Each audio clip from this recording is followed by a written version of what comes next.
Good morning, everyone. Be the one not taking the exit. Be the one not always running for the exit ramp this morning. Thank y'all for joining me. I'm MsBelinda and happy Sabbath. It's Sunday morning. And our devotion today is be the one not taking the exit. We know that life can be strange at times, it can be challenging at times, and we may think that it's just easier to take the exit ramp. Do you know people who are always the first one to take the exit when times get hard, when things get difficult, when money gets short, when people don't agree with them? They just want to take the exit. So here's what I mean. Here's a practical way, but yet the spiritual way that I want to get this across to us in this devotion this morning. When things get difficult on the job, they just take the exit and they get a new job. They don't like the hours. They don't like because the boss won't give them exactly what they want. They don't like what's in their job description anymore. When your friends don't agree with everything you say or what they say, what do? They just take the exit and they say, I'll just get me some new friends. Or maybe it's when that marriage gets too complicated. And yes, that's a sensitive subject. I get it. But when that marriage gets too complicated, then one person says, I'm just going to take the exit and I'll find a new partner. And when the doctor, here we go, when the doctor says you really need to change your lifestyle for your own health and well being. And what do? You just take the exit and say, I'll get me a new doctor. And that way, I'll get someone who won't tell me what I don't want to hear. They won't tell me the truth or the consequences that will befall or come upon me if I don't change my lifestyle. I don't want to hear about that. And let's not leave out the church this morning, okay? When church folks get hurt, maybe that's you. You've been hurt in the church.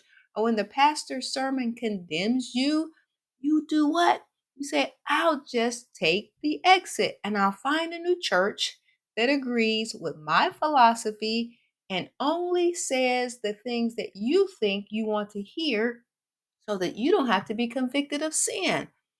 God did not design our life to be lived on a series of exit ramps. No, yes, life is hard. I get it. I'm human just like you. I've got issues. We all got issues. Life is difficult and we get hurt. And there are always going to be seasons in our life when we are going through a time maybe of confusion, maybe it's aggravation, maybe it's even just simple burnout. Yes, we get to experience God's joy and his peace and his loving kindness. But there are also seasons that we just are going to go through, right? We're going to be on a bumpy road. We're going to be in the valley sometimes. We're going to have to take detours. We're going to have to take high ramps. We're going to have to do things and navigate through construction zones, all that kind of stuff, and potholes that just come up on us, right? But God, in his infinite wisdom, because he knew that and he knows that that's what we're dealing with, God, in his infinite wisdom, sent his Holy Spirit to help us navigate through the highways and the byways of life. That's how I'm putting it this morning, including those crooked paths and those dark roads. Here's the thing though, he has done his part. God has done his part by sending us his Holy Spirit. You and myself, we're the sons and the daughters of the Lord. And here's the key, it doesn't work if you don't listen. You got to listen to the Holy Spirit today. The Spirit of truth is his name. The Holy Spirit and the Spirit of truth are the same. The Spirit of truth knows all things, and he also knows all things to come. So, what do we need to do? You got to follow his lead. You can't keep operating a carnal mind and carnal thinking. You got to follow the lead of the Holy Spirit to navigate through life. If you're willing to listen with your spiritual ears and not your carnal heart, that's the key, you will hear. Yes, you will begin to hear the Spirit of truth tell you exactly what to do, where to go, how to get it done, when to get it done, and even give you reasons why it needs to be done. He'll even put the words in your mouth so you'll know exactly what to say.